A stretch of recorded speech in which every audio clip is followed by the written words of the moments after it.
June 1975. With the world press looking on, Uganda's dictator Idi Amin is about to pick a fight with his country's former colonial ruler, Great Britain. Amin called himself the conqueror of the British Empire. The target of his anti-imperialist fury is a British citizen living in Uganda, Dennis Hills, an author who plans to publish a book that is critical of Amin. The dictator wants Hills to face a firing squad. Any British citizen who is here against me or against the people of Uganda, he will face the law of the country. The British know this is no idle threat. Amin's regime is infamous for its torture chambers, state-sanctioned murders, and public executions. The scale of violence was immense. In the 8 years that he was in power, almost 300,000 people were massacred. Queen Elizabeth herself writes a letter to Amin, asking for clemency. The dictator ignores her plea. In the end, it's Britain that blinks. The Foreign Secretary flies to Uganda to secure Hill's release. The author apologizes for his book, and Britain even agrees to review its foreign aid to Uganda. It was a very clever setup by Amin. Critics have written Amin off as a buffoon, as a big dumb brute.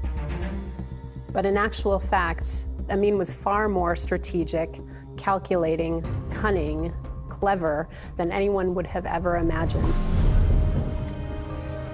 Idi Amin rose to power from humble beginnings, won the affection of millions of Ugandans, and struck fear in the hearts of his many opponents. Was he just a murderous tyrant, or was there a method to his madness?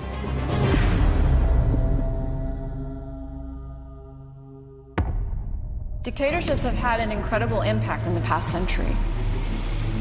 These dictators ended up learning from one another. They're all different, but many use the same tactics. The use of terror, propaganda, Control the elite. create an enemy, cult of personality. use violence. These are tools that dictators use to stay in power.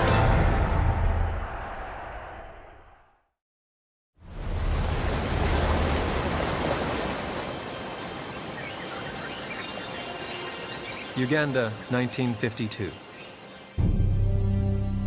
Idi Amin's rise to power begins in the colonial army, the institution that will, more than any other, shape the kind of dictator he will become.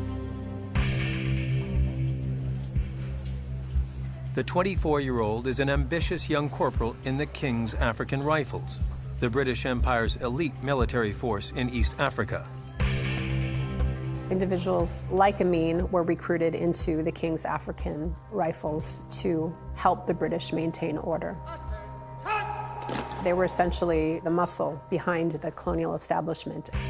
British explorers began arriving in the 19th century, drawn by the wealth of coffee, tobacco, and gold. In 1894, new international border lines were drawn, and the British Protectorate of Uganda was established. For centuries, this part of Eastern Africa had been home to dozens of free tribal peoples and ancient kingdoms, like the Buganda, Toro, Nkole, and Busoga.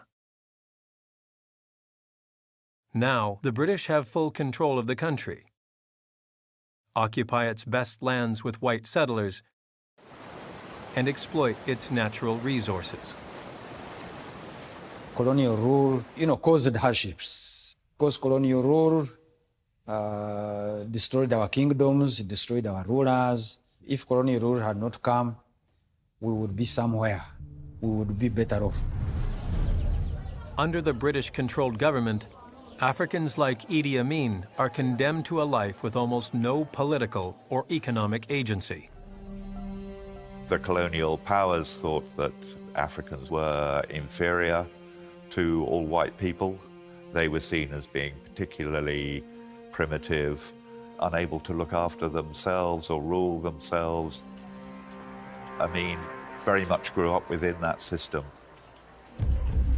Amin is from a small tribal group called the Kakwa, part of Uganda's Muslim minority. And as an African, Amin can strive to become a sergeant major, but he can never be commissioned as an officer. In spite of these disadvantages, he is determined to exceed expectations, break barriers, and rise through the ranks as far as he can.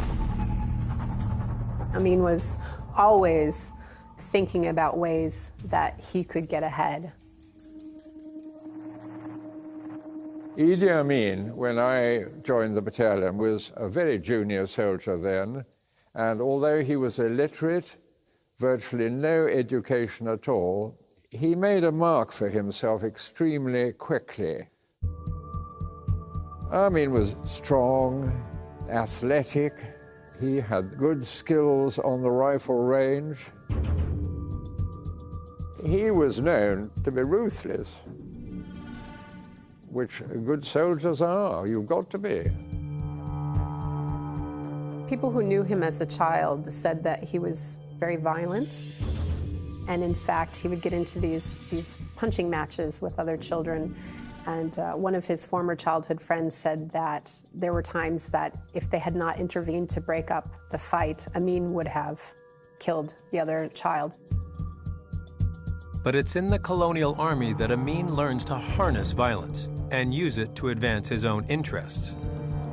It's a lesson he will apply time and time again on his path to dictatorship.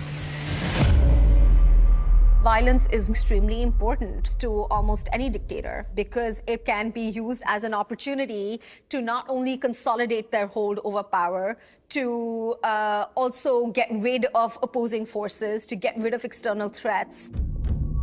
Amin's use of violence was not mindless, it was measured. And the object was always to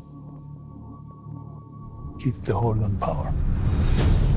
He wanted to very clearly, very publicly, very visibly demonstrate that he was invincible and that no one could threaten him. In 1952, Amin will get an opportunity to use violence as a way to launch his rise to power. In neighboring Kenya, a rebellion has broken out, and it threatens to spread across the region. An alliance of tribesmen known as the Mau Mau, fed up with colonial oppression, stage armed attacks on British-owned farms and properties.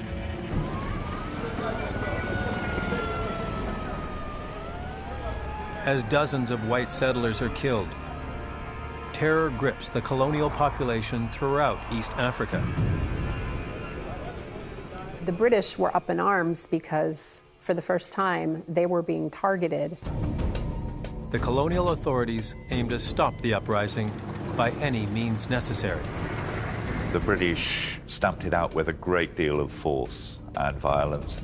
And it certainly seems that there were a lot of atrocities committed by the British, but that doesn't mean that the British officers were doing the killing and the torturing themselves. They were getting their African soldiers to do it for them.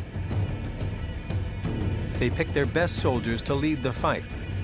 Among them is Corporal Idi Amin. In the spring of 1953, Amin is part of the first wave of colonial forces to take on the Mau Mau.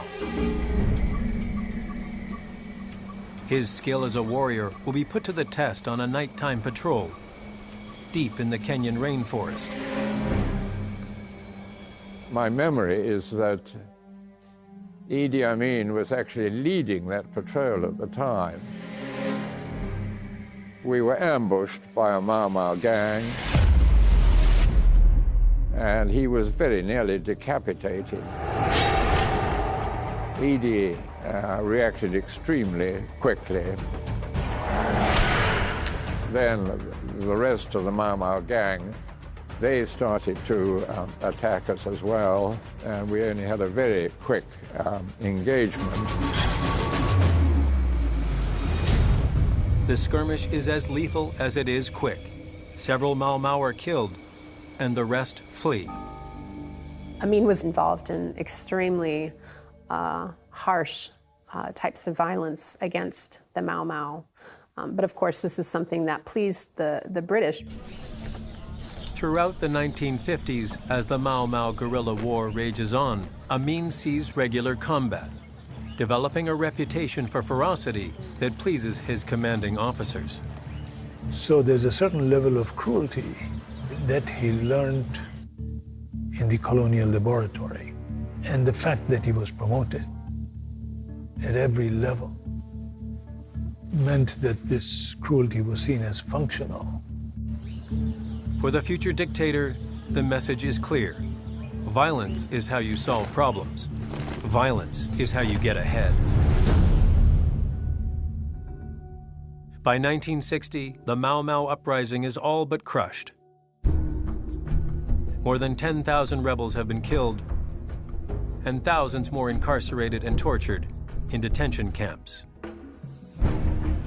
For Amin, his success on the battlefield positions him perfectly for his next move.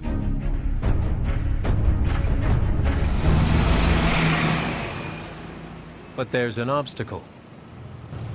Amin has already risen to the highest possible rank for an African enlisted man, and further promotion is impossible.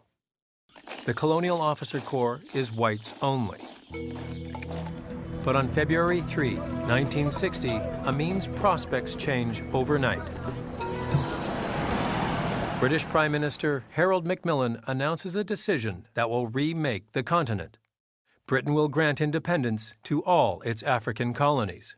After the Second World War, really, it became increasingly obvious to the British that they couldn't maintain the empire as it was and had been. Partly that was because of economic weakness after having fought such a long war. Partly it was because of international pressure. In Uganda, dramatic change begins even before the British withdraw. Democratic elections will be held to decide the country's new leader. And for the first time, black soldiers get the opportunity to rise above the ranks of enlisted men. In 1961, Amin is commissioned as a lieutenant, the first of 2 Ugandan officers in the entire colonial army. I think probably for Amin, independence would have represented both a threat and an opportunity. It would have represented a threat because his power base up till then had been very much through the British, particularly through the military part of British colonial rule. Independence meant that a lot of his power base was disappearing, and so he would have to develop a different set of strategies for succeeding, getting on, and winning. Finally, on October 9, 1962, Uganda officially gains independence from Britain. And the transfer of power is complete. Idi Amin, along with millions of his fellow Ugandans, celebrate their liberation from foreign rule. At the time of independence, I was in the government as a public civil servant, and we are all thrilled, we are excited. Here we are, young men, and blacks taking charge of the country. For Idi Amin, the end of colonialism has given him a status beyond anything he had ever dreamed possible. Now, he sees the opportunity to rise even further through the ranks and become the supreme commander of the military. What he soon came to recognize is that by getting rid of the British, there created a space from which he could enter and assume power. Amin allies himself with the one man who can give him further promotion, the new democratically elected Prime Minister of Uganda, Milton Obote. Obote and Amin were really polar opposites. Obote was an intellectual, a politician, a very educated man. Amin was a soldier, strong, charismatic, very popular among the rank and file. It was useful for Obote to have a military ally, and it was certainly useful for Amin to have a political ally. Obote knows he will need the army to back up his fragile coalition government, already rife with infighting. He sees Amin, the fierce up-and-coming officer, as the ideal man to help protect his authority. Within 3 years, Obote promotes Amin all the way to colonel and deputy commander of the army. The two men have built a powerful alliance, but they're about to face a crisis that could destroy them both. In 1966, Obote's government is facing intense opposition from its main rival, the Kingdom of Uganda. This ancient tribal group, whose ancestral lands cover much of the southern part of the country, has long sought more power and autonomy in Uganda. Now, the Ugandan king, Kabaka Mutesa II, is leading the call for regime change.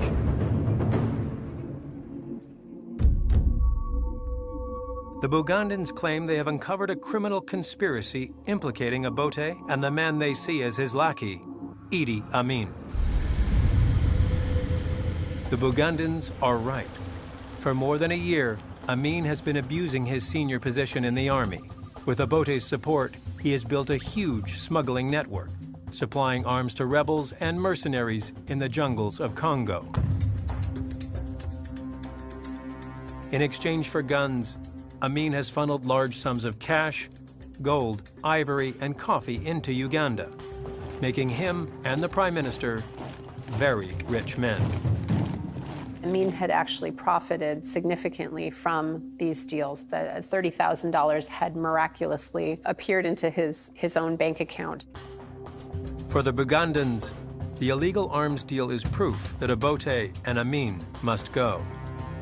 The Ugandan king prepares to mount an armed rebellion against the government. Amin is at risk of losing everything he has worked so hard to achieve: his status, his wealth, his power. Obote and Amin respond quickly to the crisis. Amin orders his forces to surround the Ugandan palace in the capital city, Kampala. The next day, they attack and set the palace ablaze. Scores of rebels are killed, and the Ugandan king flees the country. With Amin's support, Obote uses the incident as an excuse to suspend the constitution and outlaw all remaining opposition parties. He's begun to transform Uganda's fledgling democracy into a dictatorship. Many Ugandans are appalled by Obote's power grab, but there is little resistance. They know any protest would mean facing the wrath of Idi Amin and his army. In return for helping to secure Obote's power, Amin gets the ultimate promotion. He became commander of the army, and he became unchallenged military leader within the country. The man who was once a lowly foot soldier in the colonial army now controls the military, a powerful tool in any dictatorship. The army has all the guns and trained soldiers, and if the dictatorship wants to establish a monopoly over the coercive apparatus of the state, number one, and number two, the legitimate use of violence within the state, then absolutely you need the cooperation of the military. As commander of the army, Amin has never been stronger. He will do whatever it takes to protect his position. Amin recognized that the military could be the ultimate arbiter of power and that he didn't need to necessarily follow the orders of a president. And so once he was head of the military, Amin began amassing supporters by recruiting heavily from his home region, his so-called ethnic kin, to build up a greater base of support. Obote catches wind of what Amin is up to, but he knows a direct confrontation with his powerful military commander would be far too risky. As it became increasingly aware to Obote that Amin might actually become a threat to his own hold on power, Obote began trying to find ways to stifle him. Obote turns to his internal spy organization to keep tabs on the military, stacking the Army officer corps with loyalists who covertly keep an eye on Amin. So over time, it was this calculated game of chess. By 1971, Obote believes he has enough support in the army to move against his disloyal commander. Obote plans to strip Idi Amin of his rank, his power, and even his freedom. On January 5th, the president leaves Uganda to attend the Commonwealth Conference in Singapore. While he is abroad, he gives orders for the immediate arrest of Idi Amin. Obote sent a message back to Uganda, to the military, saying that Amin should be arrested for subversion. But Obote has badly underestimated the army's loyalty to its commanding officer. Amin has spent years building up a force whose rank-and-file troops are more loyal to him than to the government. The message from Obote was actually intercepted by a lower-ranking soldier who was loyal to Amin, who then relayed the message on to Amin. He saw the writing on the wall. He knew that he was going to be eliminated. Amin counters Obote's move with the ultimate power play. With his army behind him, he stages a coup.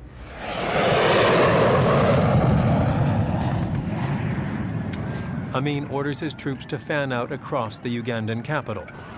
Tanks surround Obote's residence and block major roads. His forces engage in running gun battles with the few army units still loyal to Obote. Within hours, all opposition is crushed, and Amin has control of Uganda. Milton Obote, thousands of miles from home, is caught off guard. Dr. Obote will come back to Uganda as a citizen of Uganda, but not as a president of the Republic of Uganda. Some Ugandans have secretly hoped for this moment, convinced that Obote is a corrupt, out-of-touch elitist who is getting what he deserves. Obote had become increasingly unpopular among many Ugandan groups. Many folks saw him as removed from the masses, and they wanted him overthrown. Obote does not return home. Instead, Amin forces him into exile in neighboring Tanzania. Amin has defeated his nemesis and taken power. But he faces a problem. Many Ugandans are deeply suspicious of this military commander who is now in charge of their country. Many people were on edge. They were very nervous about what was coming. Amin comes up with a shrewd political solution. To win the hearts of the people, he sets aside his aggressive tendencies and launches a nationwide charm offensive. When Amin came in, his first few weeks, we were just barnstorming tours across the country. Amin was a master strategist. He was very good at reading people, and He knew what they needed to hear and when. Amin assures the public that under his leadership, the promise of independence will finally be realized. Improved housing, better jobs, a brighter future. He talked a strong anti-colonial line. He talked the language of the African man taking over power over his own country and his own economy. He made all the right noises. Amin's popularity soars to even greater heights when he promises a return to democracy. Would you like to stand for parliament yourself? I am not ambitious of standing for power, but my job is that I want to hand over the government clean to somebody who is coming. And that's what I want. And then I can go back to barracks and then take again order from him. You will see me, I'm coming, saluting him and obey his order. He represented a fresh start. It was a time of possibility and hope and excitement. But Amin's extraordinary popularity and his newfound power spur him to consider a different plan. March 1971. Just 2 months after the coup, Amin extinguishes all hope of democracy. He reestablishes a dictatorship and takes Uganda for himself. Power corrupts. So once you go into this position and you realize as an individual what you are able to do with power, then you want to keep it rather than give it away. Amin has much of the country's lower class behind him. But the new dictator faces fierce opposition from many who still believe Milton Obote is the rightful leader of Uganda. At the very beginning of his regime, he was absolutely terrified of being overthrown. Different military leaders, cabinet officials, and the soldiers who were associated with the former president, Milton Obote, were a threat to Amin because they had the ability to potentially threaten his hold on power. Amin is determined to avoid his predecessor's fate, and he moves quickly to stamp out any dissent. He will follow the lead of dictators before him and build a potent weapon to defend himself and his regime against internal threats. Having control over the secret police is an incredibly important tool for any dictatorship, particularly in the beginning. They have to set the tone and set the message straight that nobody can be disloyal and survive this regime. Amin begins to transform Uganda into a police state. He establishes a vast network of secret agents, spies, and enforcers at every level of the government, the military, and even on the public streets. Many members of Amin's secret police are easily identifiable in their flowery shirts, dark sunglasses, and flashy cars. What happened after the coup spoke volumes. All he was interested was how the army would deal with any opposition to his leadership. The secret police make thousands of arrests, rounding up targets without warning, day or night, in military barracks, public streets, and private homes. If he suspected you to be in conversation with his opponents, he would not just delay, he would just remove you instantly. Not putting them before a judicial system, just murdering. Within the first year of Amin's regime, an estimated 10,000 Ugandans are murdered by the state. They want certain people out of the way because they regard them as infections that could spread. And they want to use them as examples of what could happen to you if you step out of line.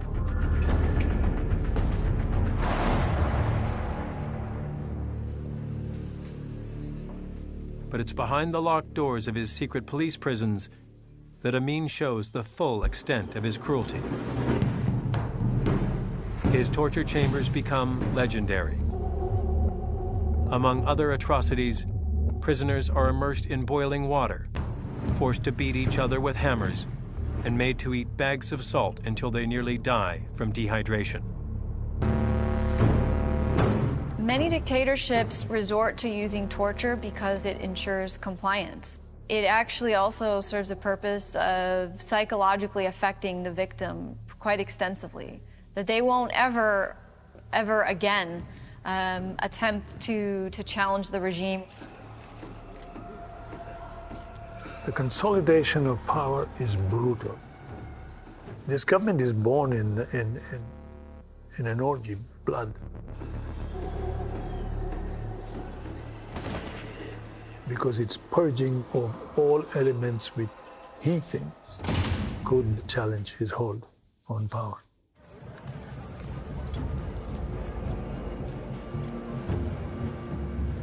Amin makes sure everyone in Uganda understands the price of disloyalty. Public executions become a common event. He wanted to send a very clear message to his opponents that no disloyalty would be tolerated. Anyone who threatened his power was almost a death sentence.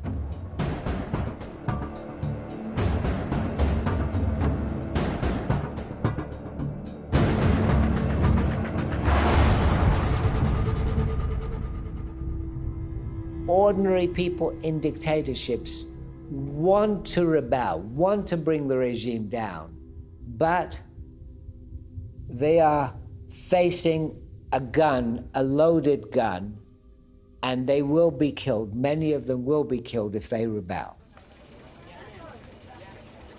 Ugandans from all levels of society come to learn that they're being watched, and that opposing Amin means risking your life. Everybody in Uganda, members of the armed forces, police, and the public, they are responsible for my security.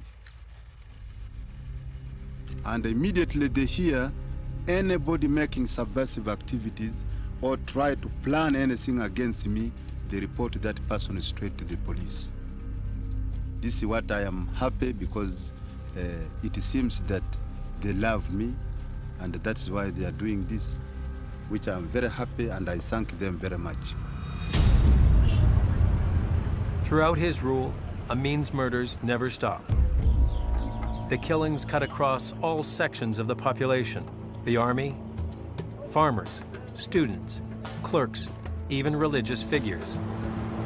In many cases, Amin orders his victims' corpses to be thrown into the Nile, where they become food for crocodiles.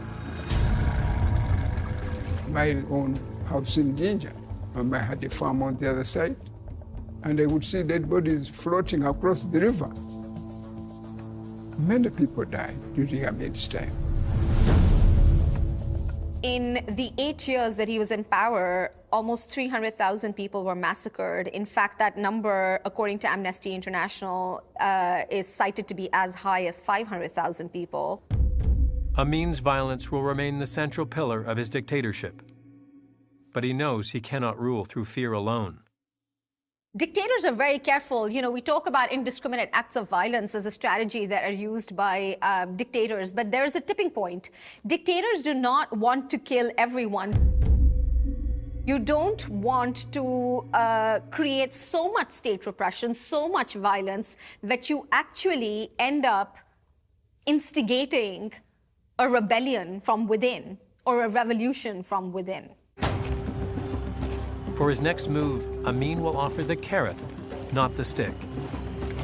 In an act of crowd-pleasing populism, he will give his people what he believes they want. It's a move he thinks will win him their undying loyalty. In the beginning, there's been a lot of fear, repression, purges used, arrests, and of course, fear is a big part of it. But no dictator can survive with just repression alone. They have to cultivate some form of popularity.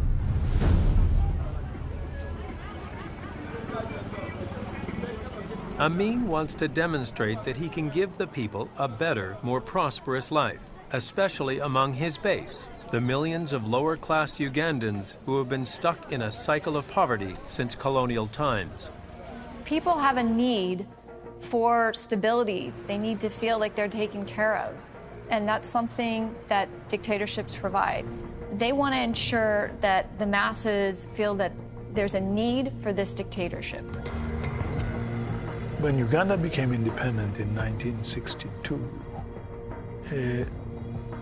for most people, nothing much changed. Amin has a radical idea to give black Ugandans real economic power for the first time. And to make his plan work, he will use a classic dictator's tactic. If you want to bring people together and you want to give people a sense that the dictator must be in power because he is a savior or a guardian of their interests, then creating a common enemy is an extremely effective strategy. Now, in the case of Idi Amin, that common enemy stemmed from Indophobia, which was very common at the time, and it was directed towards the South Asian settlers in Uganda. South Asians were first brought to Uganda by the British in the 19th century to help run the colonial economy. The British believed that the Africans weren't really capable of carrying out these economic positions, running shops and small businesses. In effect, the Asians were running pretty much all the Ugandan economy. By 1972, Asian Ugandans make up less than 1% of the population, but they own 90% of the country's businesses. By targeting Asians and their role in the economy, Amin believes he can transfer power and prosperity to black Ugandans. It's a move that will provoke outrage around the world and define the rest of his dictatorship. On August 5, 1972, Amin orders the expulsion of Uganda's entire Asian population, some 80,000 people. Would you like to get all Asians out, really, sir? Yes, they must go to their country. It was early August 1972, and we had the radio on, and we heard this thing about that Asian expulsion. And we were oblivious. We said, nah, it can't be. This must be some kind of joke or something. But Amin proves to be deadly serious. The dictator gives Asian Ugandans like John Nazareth and his family just 90 days to arrange their affairs, close their businesses, and make plans to emigrate to a new country. Panic. It was pretty rough. The less serious you took it, I don't know whether it was just a defensive mechanism in the mind to make light of something, because if you didn't laugh, you'd cry. The world press condemns Amin for his drastic move, often resorting to caricature and barely veiled racism. The reaction abroad, particularly in the UK, was to really make Amin seem a heartless monster, to make him the notorious dictator that he has become. But for many of his supporters at home and across the African continent, Amin is seen as a bold, pioneering champion of black rights.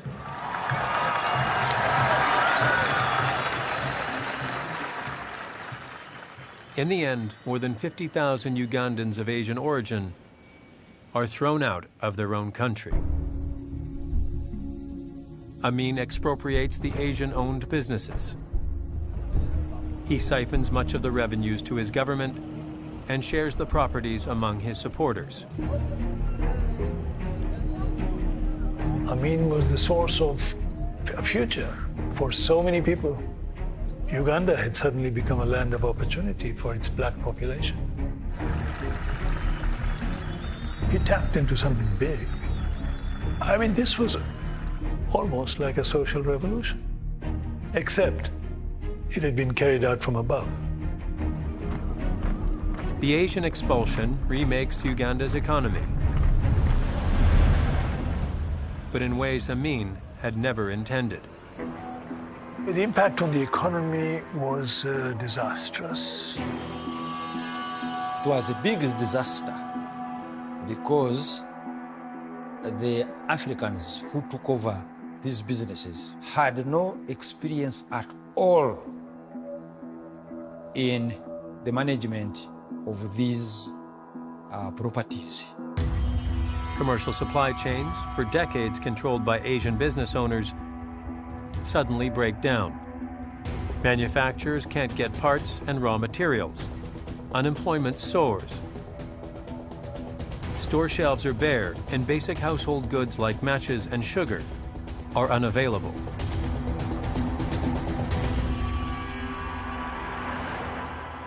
Then there was a phenomenon of crime. These were burglars, these were bandits invading homes and stealing from people. It was on the rise, stimulated by the biting economic conditions. The support that he had gained through the Asian expulsion was beginning to wane to ensuring a running economy or a rule of law. Amin had lost that credibility. With even his most ardent supporters now questioning his leadership, Amin is facing the possibility of revolt. To win back popular support, he turns to another tactic. He will try to divert public attention away from his failed policies. It's an important tool for any dictator. It's a way of distracting people from the transgressions of the regime, from the repression, from the poor policies. The economy was doing terribly. He was running the country into the ground. Amin's plan is to turn the public spotlight away from the failing economy and train it on himself. An important aspect about Amin is the theatricality of his personality, right? He loved to make a spectacle, a show of things, and he loved to ruffle feathers. The dictator launches a public war of words with the outside world. He begins sending out a series of lewd and controversial telegrams, often to prominent world leaders. One example of this would be when he sent the Queen of England a telegram telling her not to get her knickers in a bundle over something that he had done. The world were outraged. How can you send such an inappropriate message to the Queen of England talking about her underpants? There's one telegram that he sent to Nixon, the US president, congratulating him after he had been impeached over the Watergate scandal. He deployed irrationality as a performative tactic to try and get people talking about him.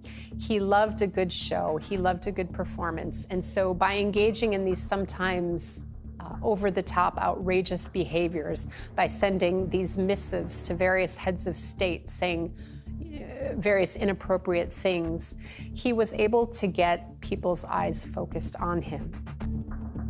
Once again, the world press scrambles to cover Idi Amin, framing him as an unthinking and unhinged despot.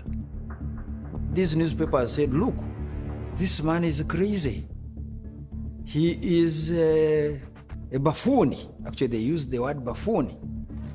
But at home, many Ugandans set aside their concerns over the economy and thrill to the sight of their leader on the world stage, standing up to the West.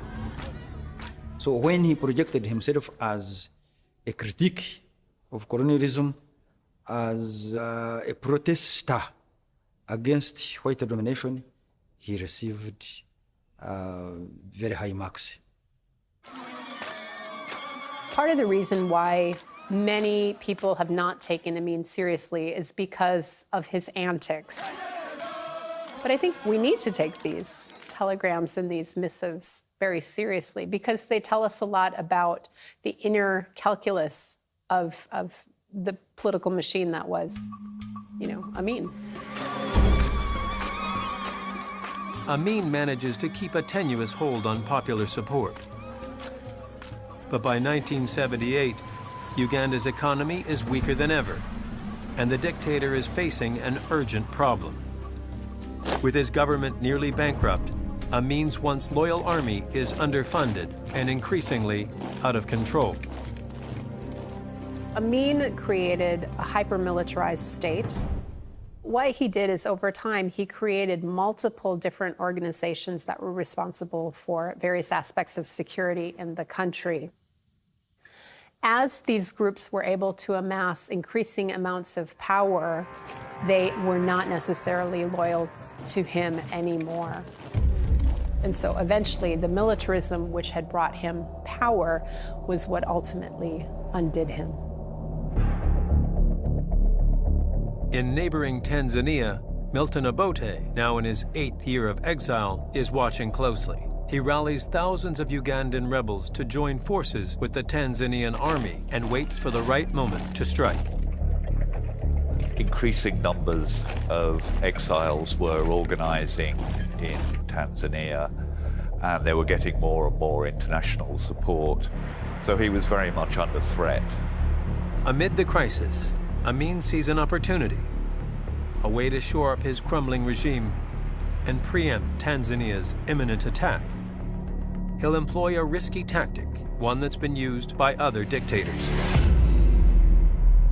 This war was about trying to give the soldiers something concrete to focus on that was not going to get them involved in other business that they shouldn't be involved in, such as questioning the authority of the state. In October 1978, Ugandan forces invade Tanzania.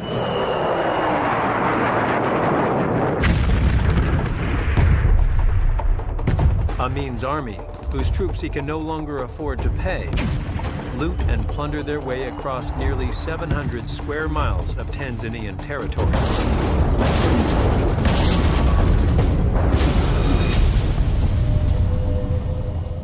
During the invasion, they massacred every living thing that was around. Reports suggest that it was complete and total destruction. Amin's gamble on a war with Tanzania seems to have paid off. He declares a great victory. But he has misjudged the will of his enemy and the strength of his own army. The Tanzanians weren't going to take lightly, and in fact, they came back full force and recaptured their territory, pushing Amin back into Uganda, pushing his troops back.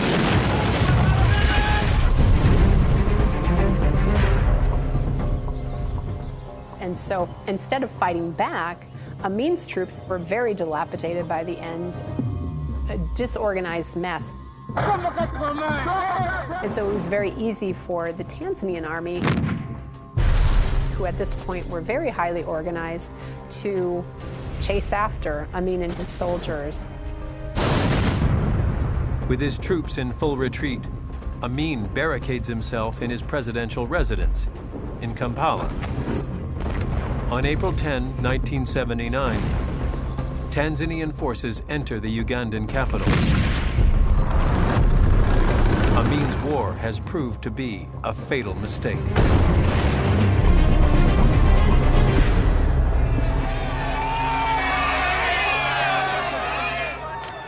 This entire episode, which stemmed from Amin realizing that he was losing control of his regime, led him to go on a misadventure and make a mistake. It was a huge misstep for Idi Amin because it led to the led to the end.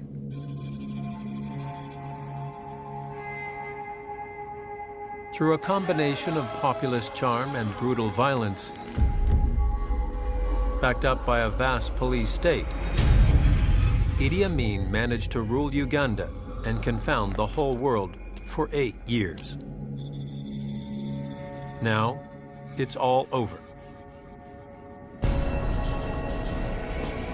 On April 11, 1979, with Tanzanian troops and Ugandan rebels closing in on his compound, Amin boards an army helicopter and flees the country.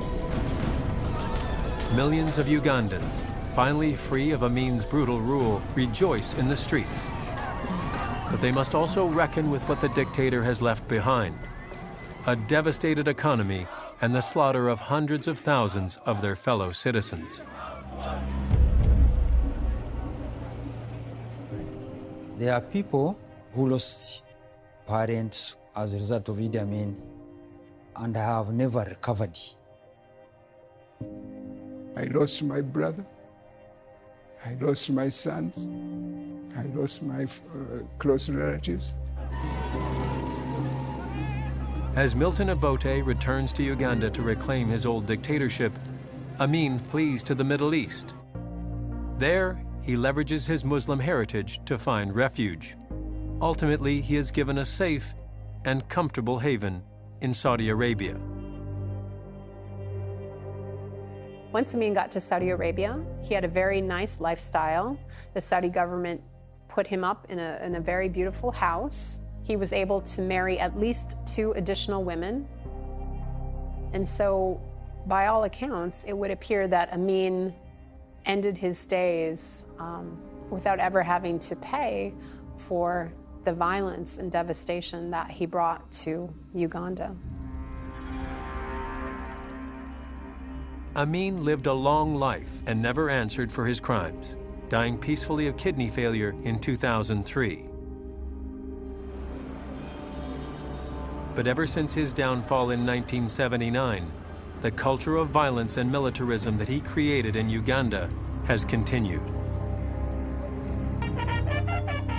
The country has seen periods of relative stability and peace, but Amin's successors have all resorted to similar tactics to intimidate and control their people.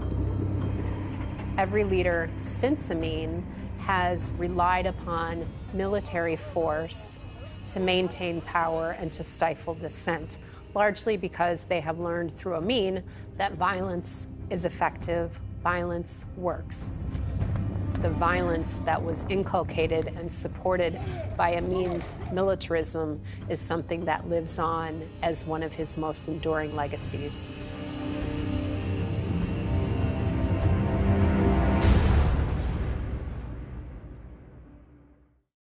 Next time on The Dictator's Playbook. There's no country that exercises more power over its citizens than North Korea. After hundreds of years of feudal rule and brutal Japanese occupation, Kim Il-sung saw himself as the great unifier. He was able to create a complete religion. For the North Koreans, Kim Il-sung was a living god. Controlling what they think, what they eat. It has lasted now for almost 70 years. We had never seen anything like that in the communist world.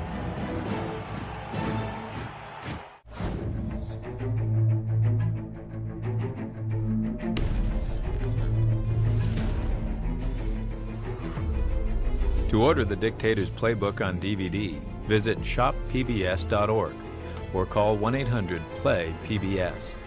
This program is also available on Amazon Prime Video.